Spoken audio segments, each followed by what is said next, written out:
안녕하세요. 오늘도 사연살롱을 찾아주셔서 감사합니다. 저는 지방에서 한의원을 하고 있는 40대 남성입니다. 저에게는 결혼한 지 7년 된 아내와 유치원 다니는 귀여운 딸이 있습니다. 딸 바보라는 말 아시죠?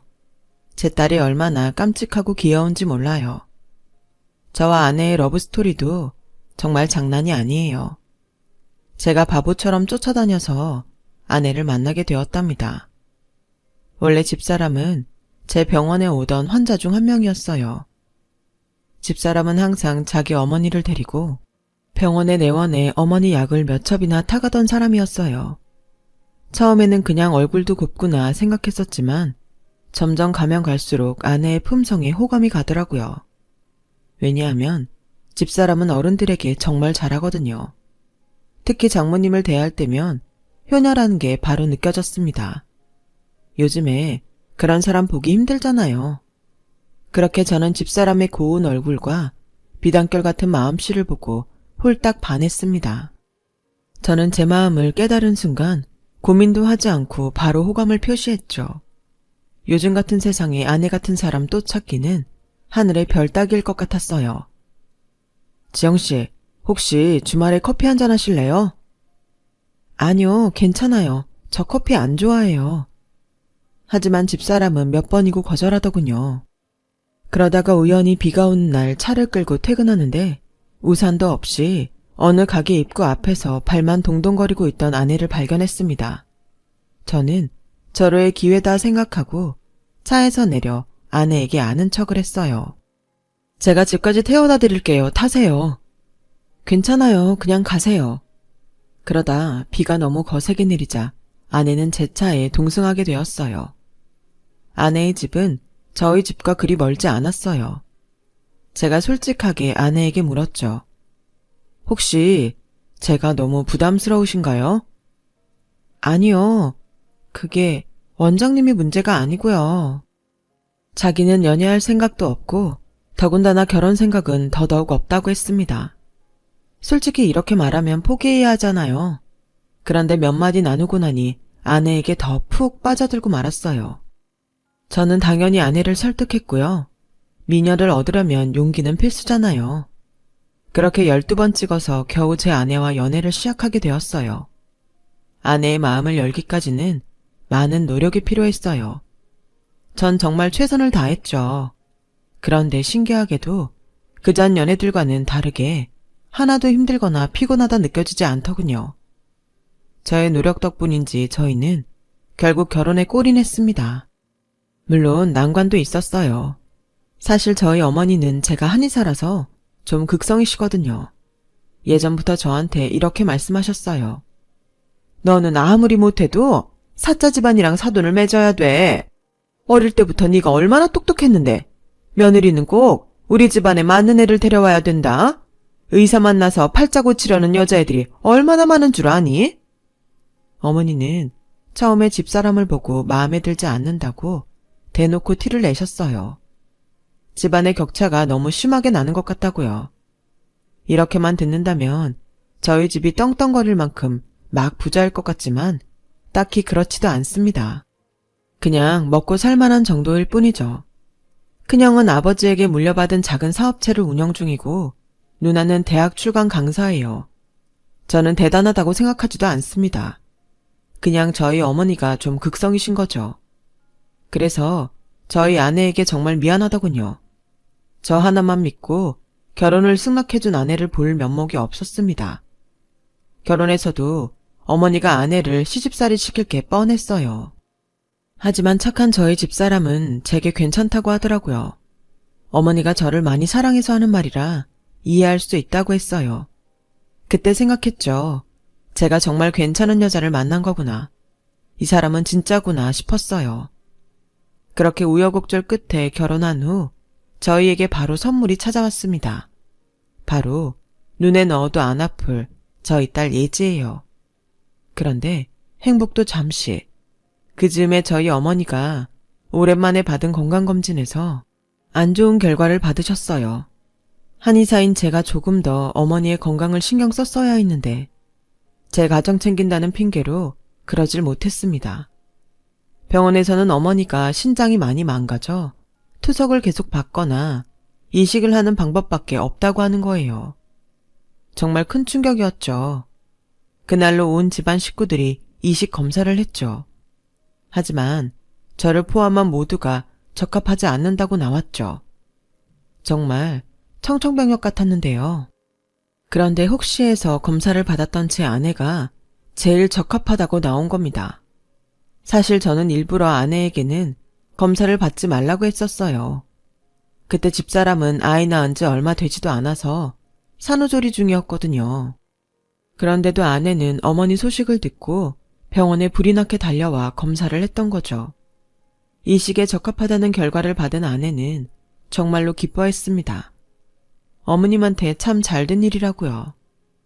시집살이를 시키는 어머니에게 신장을 떼어준다고 하는 건 아마 제 아내밖에 없을 거예요. 솔직히 아무리 가족이 되었다고 해도 장기를 주는 건 다른 일이잖아요. 제 어머니라는 이유 하나만으로 이식을 하겠다고 해준 아내에게 너무 고맙고 동시에 미안했죠.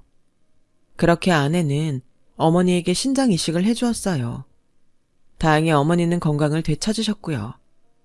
아내에게 평생을 노력해도 갚지 못할 빚이 생긴 거죠. 그날부터 아내는 저희 가족으로부터 무한한 신뢰와 애정을 얻었습니다. 어머니도 저희 아내만 보면 고마움에 눈물을 흘리셨어요. 자식한테도 받지 못한 신장을 며느리한테 받은 거니까요. 그동안 모질게 말해서 미안하다고 사죄하셨죠. 하지만 신장 이식을 받고 얼마간 건강하셨던 어머니는 어느 날 주무시는 중에 하늘나라로 가셨습니다. 이미 연세도 많으셨던지라 자연사로 편안히 눈을 감으셨어요. 그런데 어머니는 본인이 생을 마감하실 걸 미리 알고 계신 것 같았습니다.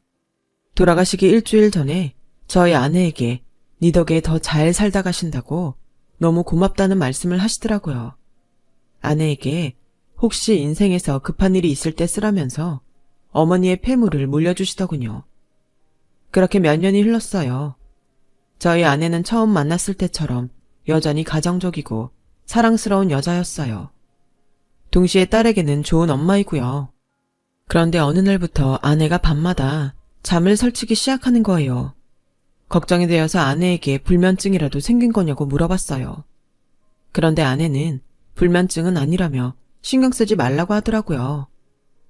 그러지 말고 병원에 한번 들러. 당신 요새 몸도 좀 허약해진 것 같은데.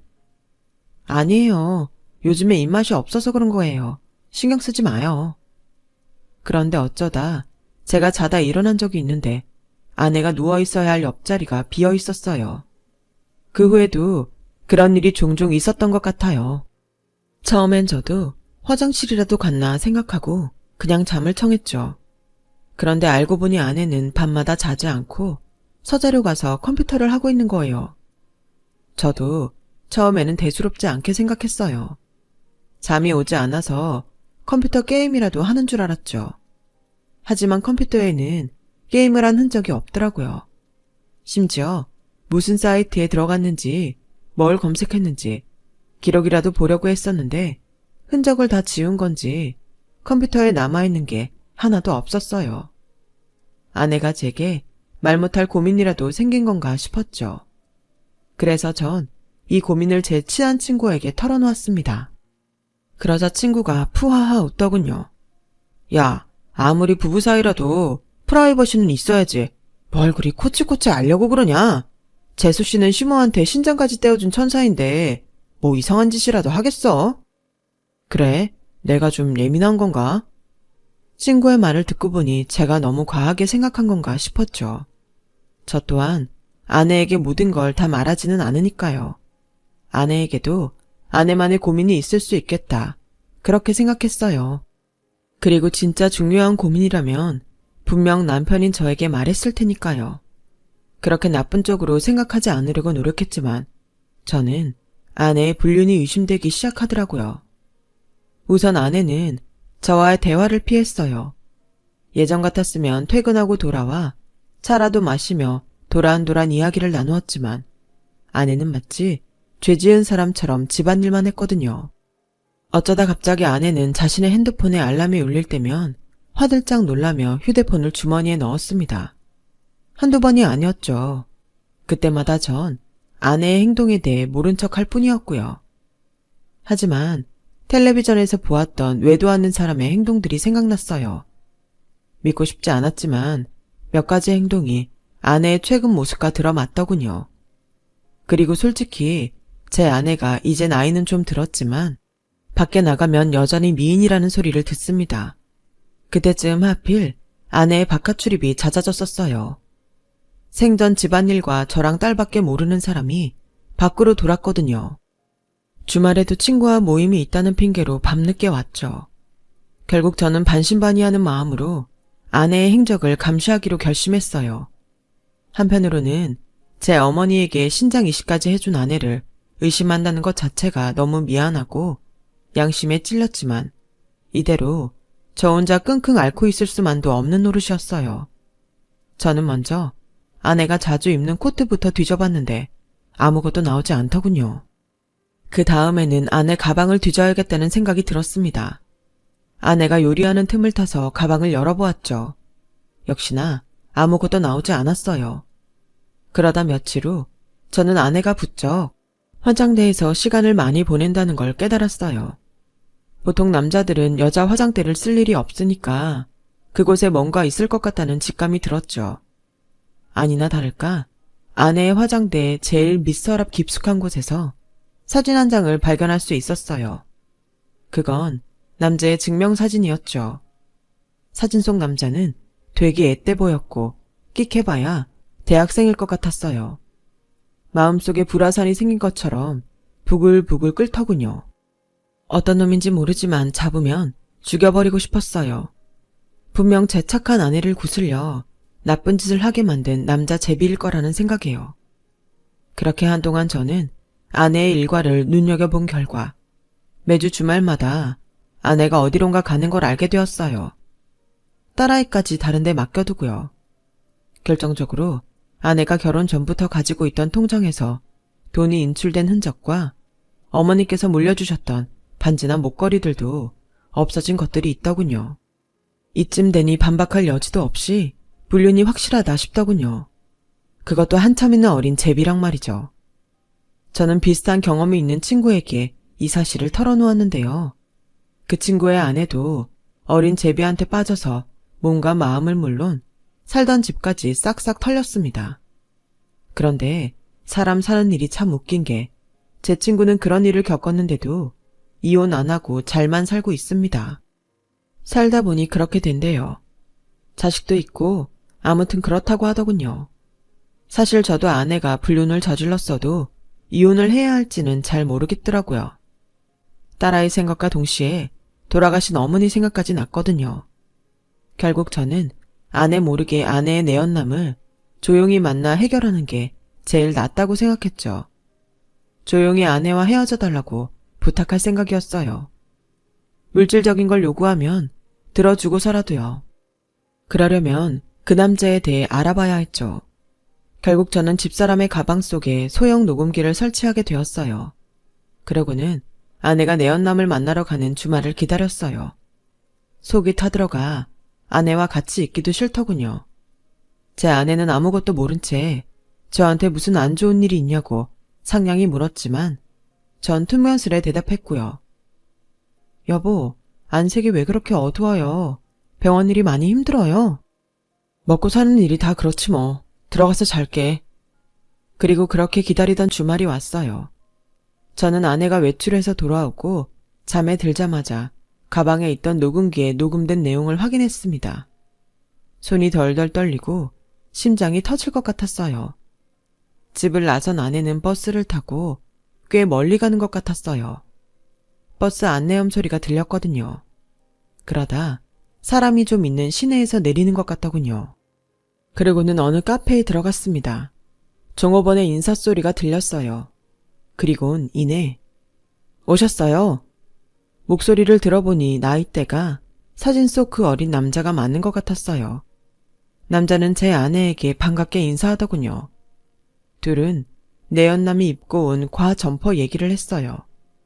나이가 어릴 것 같다고 예상은 했지만 멀쩡히 대학 다니는 학생일 줄은 몰랐습니다. 녹음기의 내용을 들어보니 그들은 겉으로 연인 사이 티를 내지 않는 것 같았어요. 서로를 부르는 호칭도 없는 듯 했죠. 애정 표현은 아직 하지 않더군요. 하지만 나이 차이 많이 나는 불륜관계들은 밖에서 연인 티를 내지 않는다는 건 익히 들어 알고 있었습니다. 저는 충격에 녹음을 더 듣지 못하고 멈춘 후 집 밖을 뛰쳐나가 포장마차에서 깡소주를 연거푸 마셨어요. 원래 술을 잘 먹지 못하는 체질인데 무리하다 보니 주량을 넘기고 말았는데, 그리고 전 생전 처음으로 옆자리 사람들과 시비가 붙어 몸싸움을 벌이게 되었죠. 정신을 차려보니 경찰서더군요. 경찰이 제 보호자인 아내에게 연락을 했고 곧이어 아내가 경찰서에 왔어요. 아내는 술에 취한 절 무척 걱정했어요. 하지만 전 아내의 손길을 뿌리쳤죠. 그런데 저와 싸운 사람이 아내와 아는 사이가 아니겠어요? 정말 죄송합니다. 이이가 원래 술을 잘 마시는 사람이 아닌데 요즘 힘든 일이 있는 것 같아요. 정말 죄송합니다. 아이, 나 참. 됐어요. 사모님 남편분인 줄 몰랐네요. 서로 피차 다친 데도 없으니까 그냥 집에 가면 될 것 같아요. 아내는 제게 그 남자가 부동산 사무실을 하는 동네 이웃이라고 하더군요. 손님 몇 명을 소개해줬다고 했어요. 하지만 아내의 불륜을 알고 있는 마당에 그게 곱게 들리진 않았어요. 당신은 참 남자를 좋아하나 봐. 뭔 짓을 했길래 그놈이 그냥 가? 그게 무슨 소리예요. 당신 술을 너무 많이 먹었어요. 그리고 다음날 저는 숙취에 시달리며 다시 녹음을 틀었어요. 그런데 제 아내가 정말 충격적인 말을 뱉는 게 아닙니까? 아내는 앞에 앉은 남자에게 다정하게 말을 건넸어요. 아들, 요즘 잘 지내고 있어? 제 귀가 잘못된 것이 아니라면 분명 아내는 그 남자에게 아들이라고 말한 게 분명했죠. 내연남의 정체는 바로 제 아내의 자식인 것 같았어요. 그 뒤 대화 내용은 대충 이랬습니다. 아들, 자취방 마련했어? 네, 엄마 덕분에 방 잘 마련했어요. 이렇게 안 해주셔도 되는데 정말 감사해요. 엄마인데 당연히 해줘야지. 그동안 친구들 집 전전하느라 고생한 거 생각하면 엄마 마음이 정말... 엄마가 늦게 도와줘서 엄마가 너무 미안해. 감사합니다. 용돈 필요하면 더 말하고 엄마가 힘 닿는 데까지 우리 아들 뒷바라지 해줄 거야. 걱정 마. 아내는 인출한 돈과 보석을 판 돈을 자기 아들에게 준 거였죠. 녹음 내용을 한번 듣고 나서 숙취 때문에 잘못 들은 건가 싶어서 몇 번이나 다시 들었습니다. 하지만 틀림이 없었죠. 둘은 모자지간이었어요. 그제서야 다시 생각해보니 아내가 가지고 있던 사진 속 남자가 아내를 많이 닮았더라고요. 그런데 아내 나이에 대학생 아들이라뇨. 아무리 계산기를 두드려봐도 아내는 미성년자일 때 임신을 한 거였어요. 연애도 관심 없고 결혼도 싫다며 저를 밀어낼 땐 언제고, 솔직히 저는 아내의 그런 신중한 모습을 보고 요즘에 이런 여자가 어디 있을까 싶어서 더 매달렸었거든요. 그리고 그런 이유로 아내를 만나고 결혼 후 지금까지 아내를 정말 존중하고 많이 아꼈습니다. 그런데 미성년자 때 임신이라뇨. 일반적으로 학교 착실하게 다니고 성실한 학생한테 그런 일이 생기나요? 보통 학교도 제대로 안 다니고 학생들 괴롭히는 양아치 같은 학생들한테나 생기는 일 아닙니까? 아내한테 감쪽같이 속았다 싶더군요. 어쩌면 처음부터 작정하고 저한테 접근한 게 아닐까 하는 생각도 들었고요. 돌아가신 어머니의 말씀대로 의사랑 결혼해서 팔자 고치려는 여자들 중에 한 명한테 제가 걸려서 넘어간 거였구나 싶었어요. 정말 놀 만큼 다 놀아본 여자가 어리숙한 저를 속이는 건 일도 아니었을 테니까요.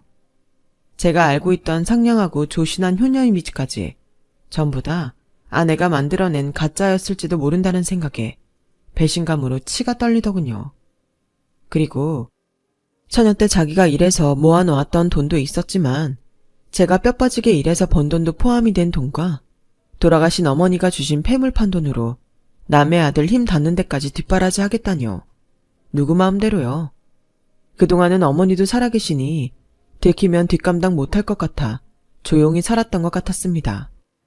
하지만 이제 어머니 돌아가시고 나니 이때다 싶어 조금씩 재산을 빼돌리려는 거겠죠. 녹음을 듣기 전까지는 정말 아내가 불륜이 아니기를 빌었어요. 그런데 이제 아이러니하게도 불륜이었으면 정말 좋았을 텐데 싶더군요. 차라리 불륜이면 친구 녀석처럼 나만 좀 괴롭고 참아 넘길 수 있었을 텐데요.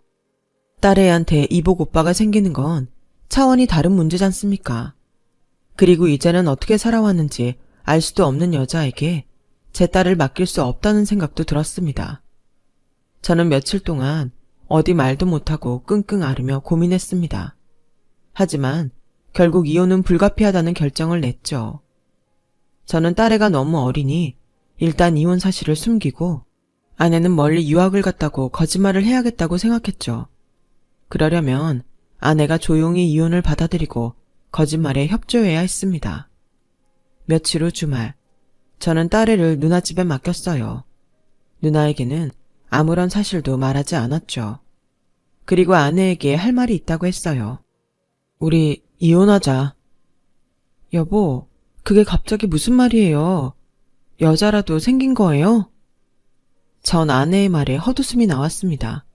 그리고 주머니에서 녹음기를 꺼내 아내에게 들려주었죠. 아내의 얼굴이 새파랗게 질리더군요. 여보, 이걸 어떻게... 난 처음에 당신이 바람이라도 난 줄 알았어. 그런데 내가 모르는 새에 다 큰 아들을 만나고 다니더라고. 나 당신이 뭐하는 여자인지 당최 모르겠다. 제 말에 아내는 굵은 눈물을 뚝뚝 흘리더군요. 아내의 우는 모습을 보자 제 마음이 조금 흔들렸습니다. 그래도 제 결심은 변하지 않았죠. 전 아내가 제 바지가랑이라도 잡고 흔들 줄 알았어요. 그런데 아니었죠. 그래요. 해요. 이혼. 아내는 한치의 망설임도 없이 이혼을 하겠다고 했죠. 전 솔직히 제 입으로 이혼하자고 했지만 아내의 반응이 저러니 당황스러웠어요. 그리고 아내는 그 길로 트렁크에 짐을 싸서 집을 나갔어요. 저희 집 가족들도 아내가 집 나간 걸 알게 됐어요. 저보고 무슨 죽을 죄를 졌길래 천사 같은 부인이 어디 갔느냐고 다 화를 냈죠. 하지만 전 제 아내에게 숨겨진 자식이 있단 말은 차마 하지 못했었는데 결국 이 사실을 큰형과 누나에게 털어놓고 말았어요. 제게 계속 추궁했기 때문이죠. 야 이놈아, 그 얘기를 왜 이제야 하냐? 머저리 같은 놈아. 제 아내의 욕을 할 것이라 생각했던 큰형과 누나의 반응은 달랐어요. 최소한 아내에게 어떤 사연이 있는지 얘기는 들어봐야 하는 것 아니냐고 하더라고요. 아내가 어머니에게 신장까지 이식해주는 그런 여자인데 제가 너무 아내를 파렴치한으로 보고 있다고 했어요. 결국 저는 다음날 장모님을 만났죠. 차마 아내 얼굴을 볼 준비가 되지 않았거든요.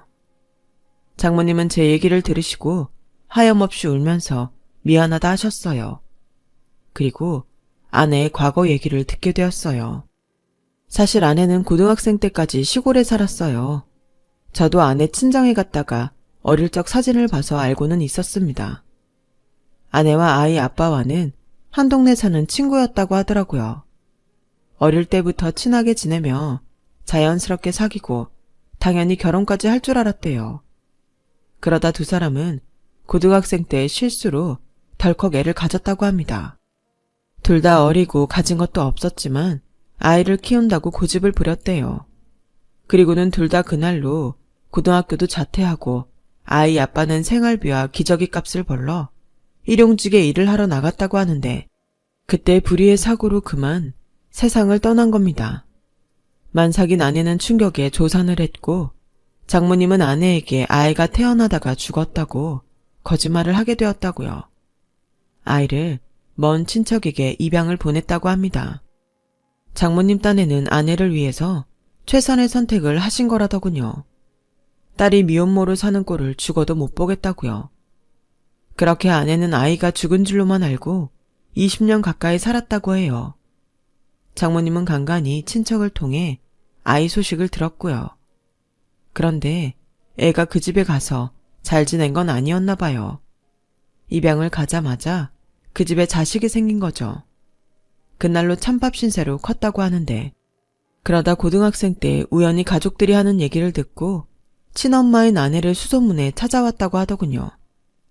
뒤늦게 아들이 살아있다는 사실을 알게 된 아내는 미안한 마음과 고마운 마음에 아들을 조금씩 지원해주고 있었던 거죠.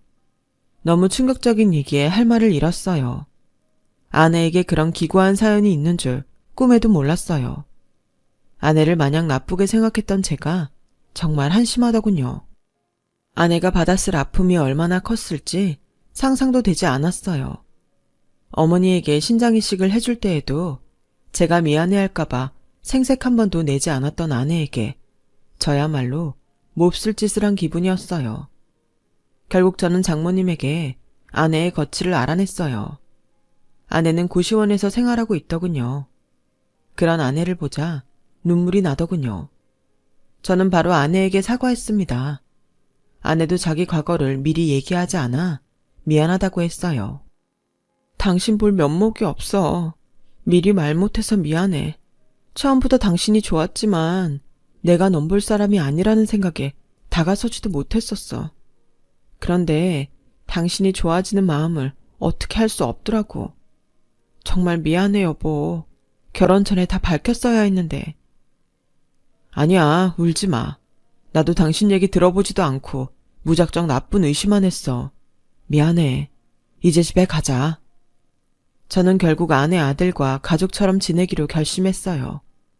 실제로 본 아들은 아내를 닮아 훤칠하고 예의 바르더군요. 제가 불편도 할 텐데 그 나이 같지 않게 싹싹했습니다. 그리고 아들에게 손편지와 지갑을 선물 받았어요.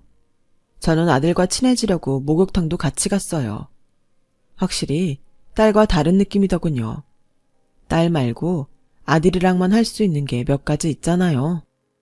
딸이 생긴 후에 아들도 하나 가지고 싶었는데 다 큰 아들이 복덩이채 굴러 들어온 것 같네요. 이번 연휴에는 다 같이 보낼 생각입니다. 세상에서 가장 소중한 건 가족이라고 생각하는데 비록 피가 섞이지 않았지만 이런 애틋한 가족도 있다는 걸 우리 아들도 진심으로 알아갔으면 좋겠습니다. 제 길고 복잡한 사연 들어주신 여러분께 감사드립니다. 항상 건강하시고 가족들과 좋은 일만 가득하시길 바랍니다. 여러분, 사연 댓글에 응원과 현명한 조언 부탁드려요. 좋아요와 구독은 저에게 큰 힘이 됩니다. 오늘도 좋은 일 가득하세요.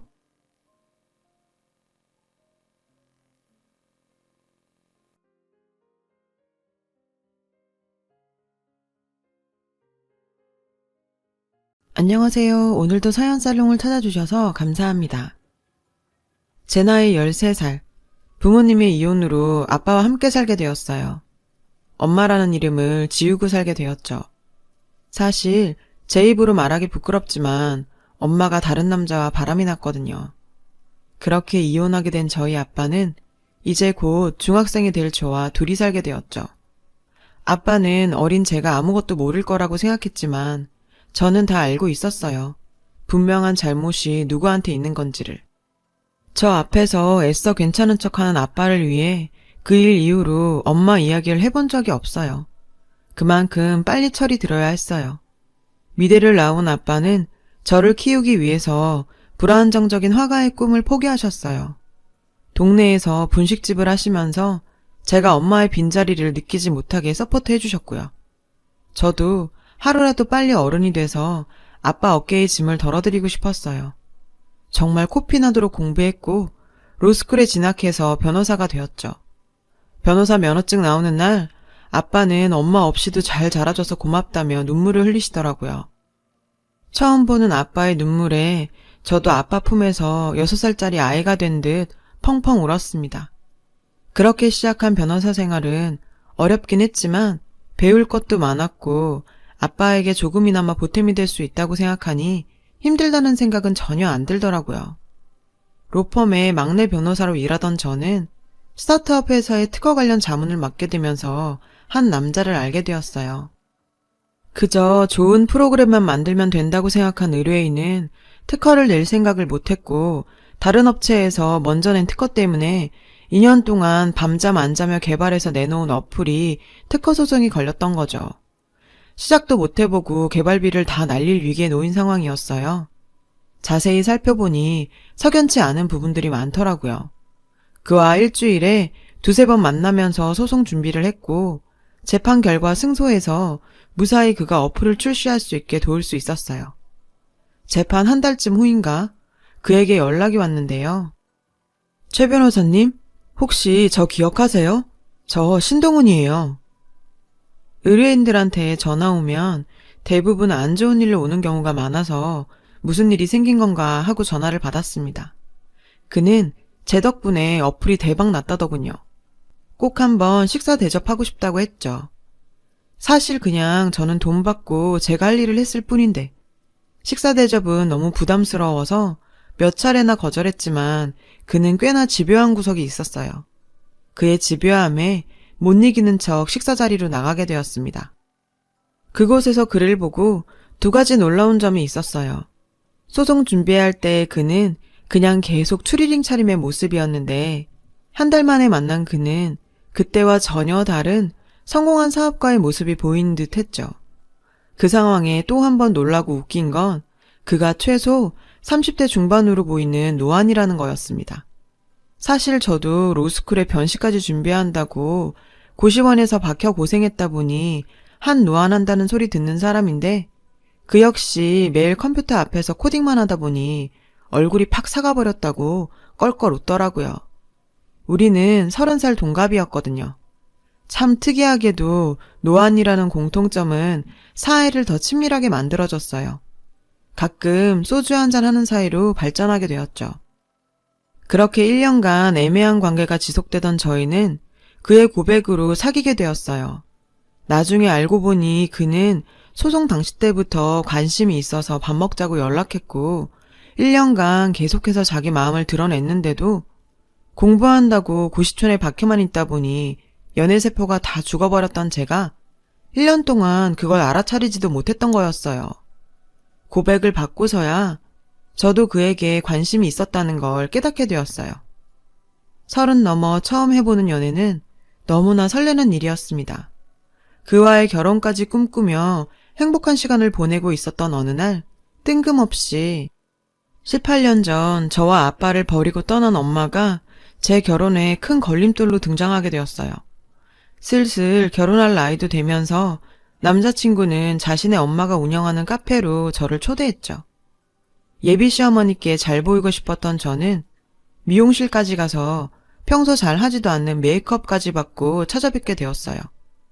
예비 시모께서는 남자친구가 제 자랑을 하도 해서 질투날 지경이었는데 제 모습을 보니 그럴만하다고 예뻐해 주셨고 집안에 변호사 하나 있으면 좋겠다고 생각했다면서 만족스러워 하셨어요. 긴장 많이 하고 있었는데 너무 환영해 주시는 예비 시모 덕에 긴장도 풀리면서 이런저런 대화를 하게 되었습니다. 하하호호 좋기만 할 것 같던 분위기는 시어머님의 부모님 안부를 묻는 질문 하나에 얼음장처럼 차가워지게 되었어요. 그래 수연아, 부모님은 뭐 하시니? 아빠 엄마의 이혼이 부끄러운 건 아니었어요. 아빠는 저를 잘 키우셨으니까요. 그래도 어떻게 말해야 하나 잠깐 고민이 되더라고요. 어차피 결혼할 사이에 숨길 문제도 아니라고 생각해서 솔직하게 말씀드렸어요. 사실은 저희 부모님이 제가 어릴 때 이혼하셔서 지금은 아빠랑 함께 살고 있어요. 순간 예비 시모의 얼굴에 표정이 팍 구겨지셨는데요. 그래, 이야기 잘 들었다. 이제 그만 가보거라. 순간 냉랭해진 분위기에 저는 당황했고 남자친구도 분위기를 풀어보려 했지만 예비 시모는 자리를 떠나버리셨어요. 저는 도대체 이게 무슨 일인가 싶어서 어리둥절했죠. 이때까지만 해도 이게 우리가 결혼을 못하게 될 정도까지 커지게 될 거라고 생각도 못했죠. 남자친구는 걱정하지 말라더군요. 원래 성격이 불같으셔서 그렇다며 저를 달랬습니다. 저도 계속 결혼을 진행하기 위해선 그에게 저희 부모님의 이혼 이유에 대해서도 알려야 했고 이야기를 다 들은 그는 자신의 어머니에게 가서 잘 말해보겠다고 했어요. 그리고 며칠 후 그는 어머님께 잘 말씀드렸다면서 걱정하지 말고 결혼 준비하자고 하더라고요. 예비시모와의 첫 만남 이후 찜찜하긴 했지만 더 이상 늦출 수가 없어서 결혼 준비를 진행하게 되었어요. 어느 날 모르는 번호로 전화가 왔어요.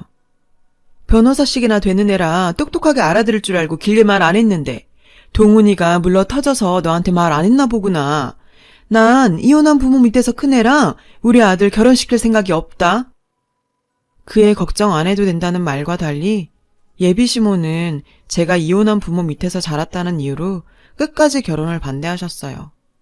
제가 할 수 있는 건 아무것도 없었죠. 남자친구는 자신이 부모님을 설득할 수 있다며 조금만 더 기다려 달라더라고요. 그렇게 저를 달랬지만 이렇게까지 해서 결혼을 해야 하나 싶은 생각이 들었습니다. 그날 이후 마음이 복잡해서 일도 손에 잡히지 않고 남자친구 만나는 것조차 불편해서 잠깐 시간을 가지고 있었어요. 사무실에 제 손님이 왔다는 소리를 듣고 나가보니 그의 엄마가 서 있었어요. 내가 알아듣게 말한 것 같은데 아직도 우리 아들을 만나고 있니? 내가 이래서 안 된다고 하는 거야. 이혼한 부모 밑에서 큰 애가 무슨 가정교육이나 제대로 받았겠니?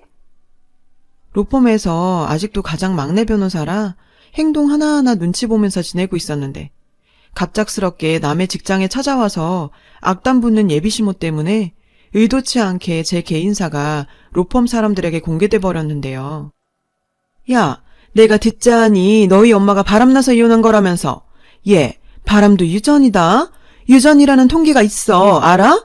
우리 아들이 너랑 결혼했다가 이혼이라도 하면 어쩌려고 너랑 결혼을 시키니? 정말 수치스러웠어요. 직장 동료들 앞에서 발가벗겨진 기분이었죠.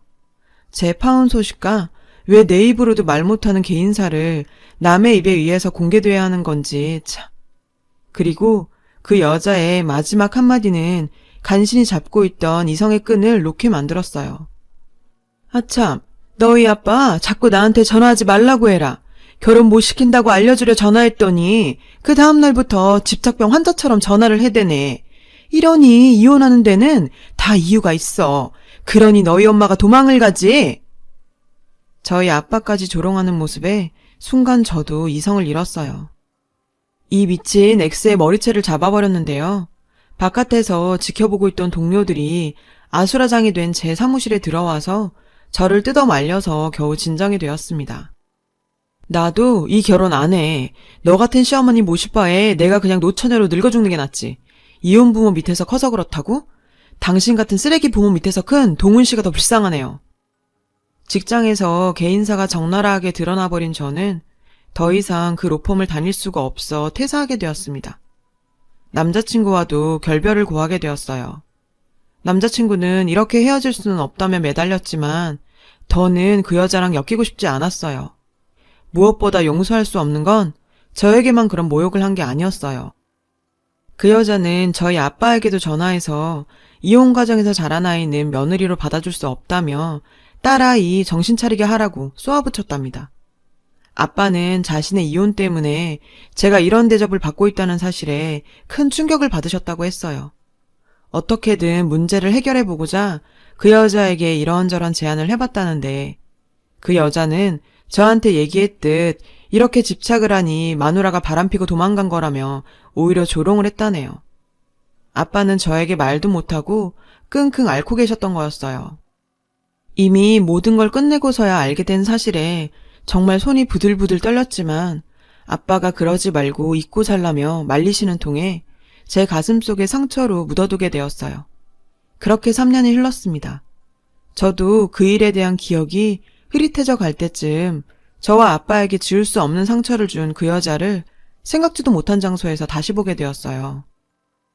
저는 변호사 5년 차가 되면서 새로 취직한 로펌에서 이혼 전문 변호사로 일하고 있었거든요. 어느 날 제 의뢰인으로 온 그 여자를 한 번에 알아볼 수 있었어요. 맞은 놈은 평생을 기억해도 때린 놈은 기억도 못한다고 했나요? 어처구니 없게도 그 여자는 이혼 소송을 당한 상태였고 참나, 심지어 저를 알아보지도 못하더군요. 변호사님, 이혼 전문이라고 들었습니다. 이혼하더라도 남편 재산 최대한 많이 분할할 수 있게 도와주세요. 이혼한 부모 밑에서 자란 저라서 결혼 못 시키겠다던 여자가 이혼을 하기 위해 나를 찾아오는 이런 아이러니한 상황이라니. 정말 속으로 실소가 나와 참을 수가 없었어요. 세상 참 좁죠. 세상에 이런 악연도 다 있네요. 아주머니가 이혼한다고 수많은 변호사들 중에 날 찾아오다니요. 사실 3년 전 저와 두세 번 만난 게 전부였던 그 여자가 저를 못 알아보는 게 어쩌면 당연하기도 했죠. 그 여자는 제가 무슨 말을 하는지 못 알아듣고 어리둥절한 표정을 짓고 앉아 있었어요. 그 여자에게 제 명함을 내밀었어요. 최수연이에요, 제 이름. 제 이름도 모르시죠? 기억 안 나세요? 3년 전에 당신이 결혼 반대했던 당신 아들 여자친구. 당신이 그랬잖아요. 이혼한 사람들은 무슨 문제가 있어서 하는 거라면서요? 이혼도 유전이라고 하시지 않았나? 그 여자는 그제서야 제가 누구인지 알아보는 듯 저를 위아래로 훑어보고는 제 생각과 전혀 다른 행동을 했는데요. 아니 그건 다 지난 일을 말해서 뭐 하겠니? 우리가 이렇게 만난 거 보니 인연은 인연인가 보다. 나도 후회 많이 했다. 우리 아들 너랑 헤어지고 아직도 여자도 안 만나고 결혼할 생각도 안 하는 것 같아서 내가 걱정이 크다. 그래서 말인데 너 동훈이랑 다시 잘해보면 안 되겠어? 제 직장까지 쳐들어와서 제 개인사까지 들춰내버린 인간이 아무렇지도 않게 다시 자기 아들을 만나보라고 하는 뻔뻔함에 제대로 팩트폭격 날려줘 버렸어요. 내가 당신 아들을 왜 만나? 당신이 말했잖아? 이혼한 부모 밑에서 자라면 제대로 가정교육 못 받고 자란 거라면서. 당신 지금 이혼하러 온 거 아니야? 그럼 네 아들은 이혼 안 할 것 같니?